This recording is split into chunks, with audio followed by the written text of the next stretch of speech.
Nuwun para miyarsa, ngaturaken pambagyo kawilujengan. Mugi panjenengan saha kulawarga tansah manggih raharja. Sugeng pepanggihan malih kaliyan kula slamet prasaja wonten ing acara waosan cariyos cekak.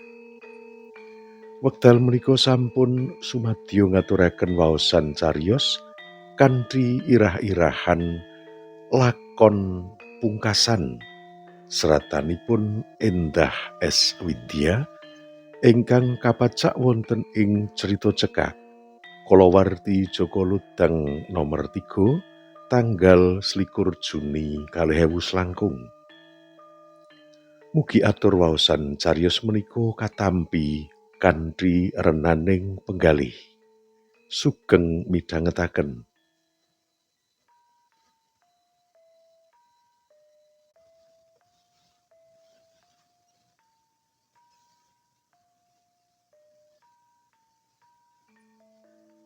Mulih glidhik sakwise nindakake salat asar, aku leren sinambi mbukak laptop. Mergane lagi ana deadline naskah Crita Cekak kanthi sumber cerita lagune Caknan kang sesirah 12. Aku banjur nyetel lagune Caknan lirih-lirih. Keprungu syahdu nanging karasa miris ing ati. Aku wiwit ngetik alon-alon. Ora krasa azan maghrib wis ngumandhang saka masjid kulon omahku. Sakwise maghriban nuli tak terusake olehku nulis. Zzz. HP ing cedhak laptopku mak biar. Gage tak buka aplikasi ijo. Jebul ana notif chat saka adhiku. Mbak, bojomu nang ngawi karo wong wedok mandeg nanggone kancaku. Mak tratap atiku. Mas Radit kumat meneh. Gusti, lagi wae bener sedhela kok ya kegudo. Warondo ndi meneh? Kegawa rasa gela uga penasaran, ora nganggo suwe aku nuli nelpon adhiku mau. Dadi ngene, Mbak. Wong wedok kuwi jenenge Wati. Dheweke simpenane bojone kancaku. Lah kok malah nglabrak? Lah yo aneh to.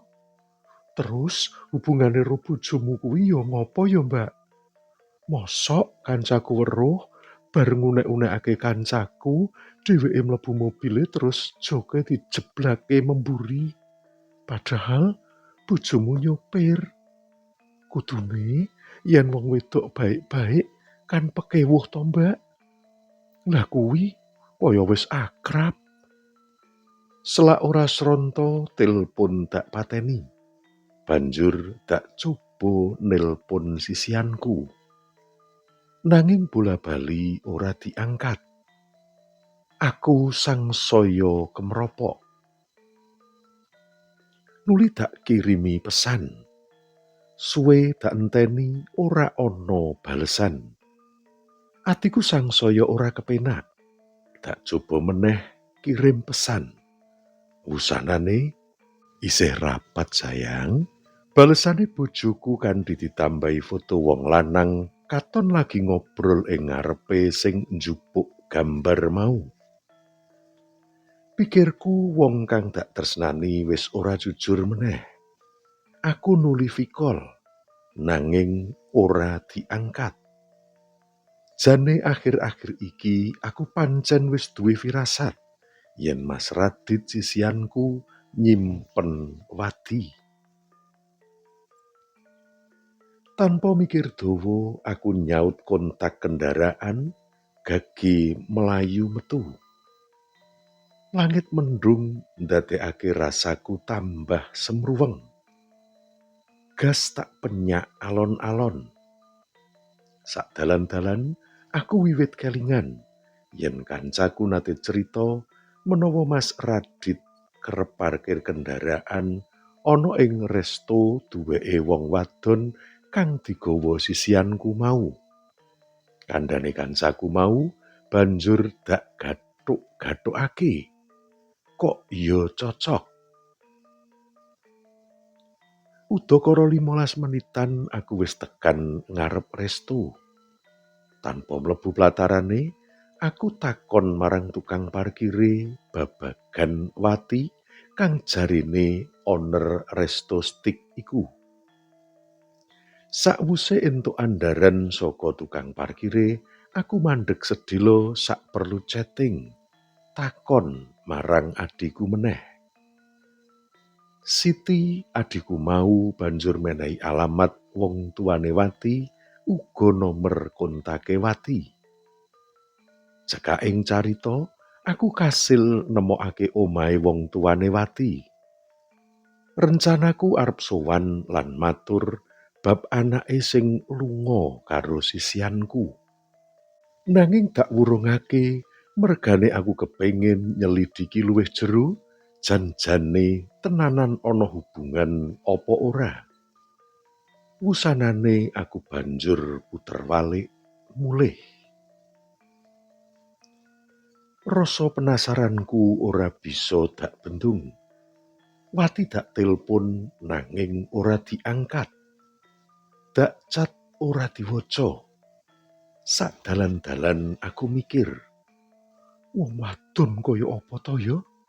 Lunga karo bojone wong saka awan tekan wengi gek ditelpon ora diangkat. Wis genah ora beres. Ora sronto selak tekan ngomah, gas nuli dak pancal rada banter. Tumeka ing omah aku wiwit nyecer chatting marang Mas Radit.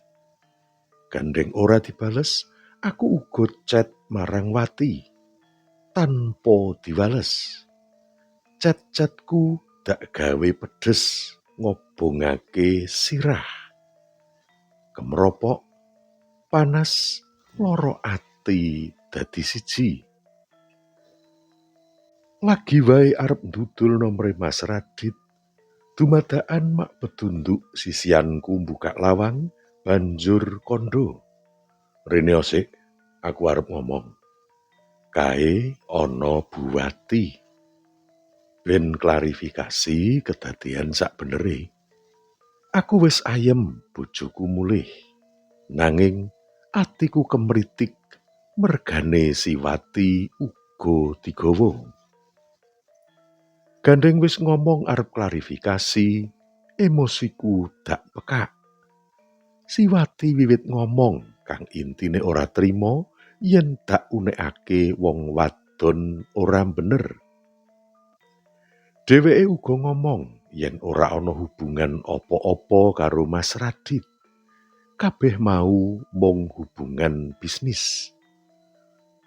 Wajar to, Mbak, yen aku ngunekake sampeyan wong wadon ora bener? Apa yo bener yen wong wedok lunga saka awan tekan wengi, wong loro tok? Banjur lendet-lendet.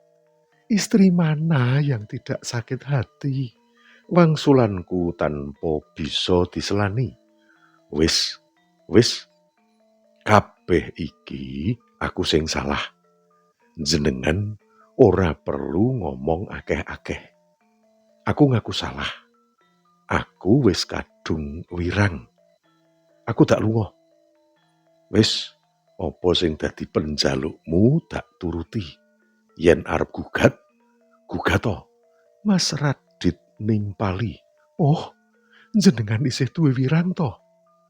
Nanging yen lunga karo wedokan terus mirang-mirangake keluarga, wirang ora.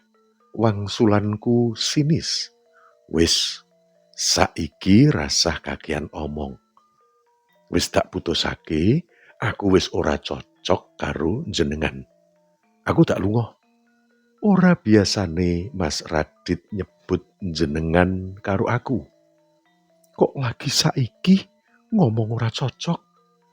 Selama 22 tahun Brian iki, apa kabar? Wong yo selama ini kita baik-baik saja. Lah kok mung guru-guru omonganku sing pancen ana nyatane kok jenengan langsung mutusake? Aku ora bisa nerusake tetembunganku. Rasane gurungku kaya disumpeli gumbal. Kandhane Mas Radit kanggoku aneh banget. Lagi wae ora ana masalah, hubungane apik-apik wae.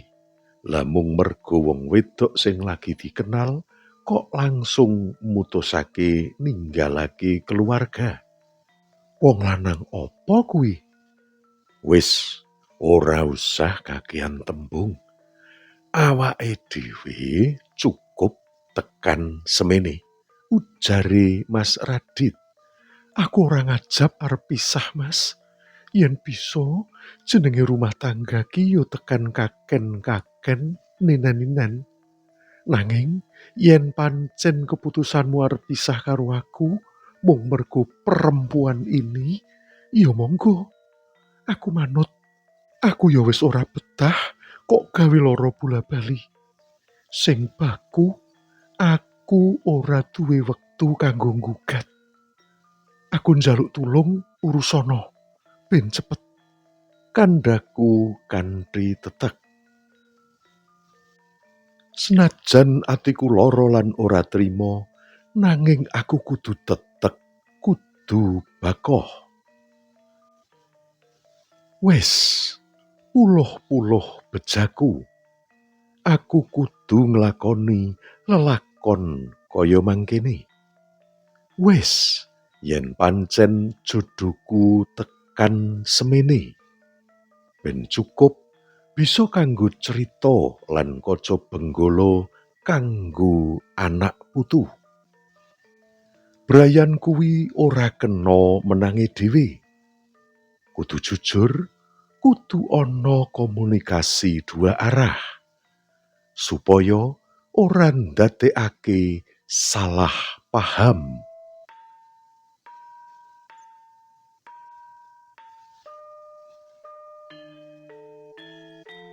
Mekaten menggah pungkasan ning cariyos kanthi irah-irahan lakon pungkasan. Seratanipun Endah S. Widya ingkang kapethik saking cerita cekak. Kalawarti Joko Ludang nomor 3 tanggal 21 Juni 2019. Mugi atur waosan cariyos menika saged dados panglipur sawetawis. Kula nyuwun gunging samudra pangaksami awit sedaya kekirangan dalah kalepatan anggen kula ngaturaken waosan cariyos menika. Ing wasana kula nyuwun pamit ngantos pinanggih malih wonten ing waosan cariyos sanesipun. Mugi rahayu ingkang tansah pinanggih. Nuwun, nuwun, matur nuwun.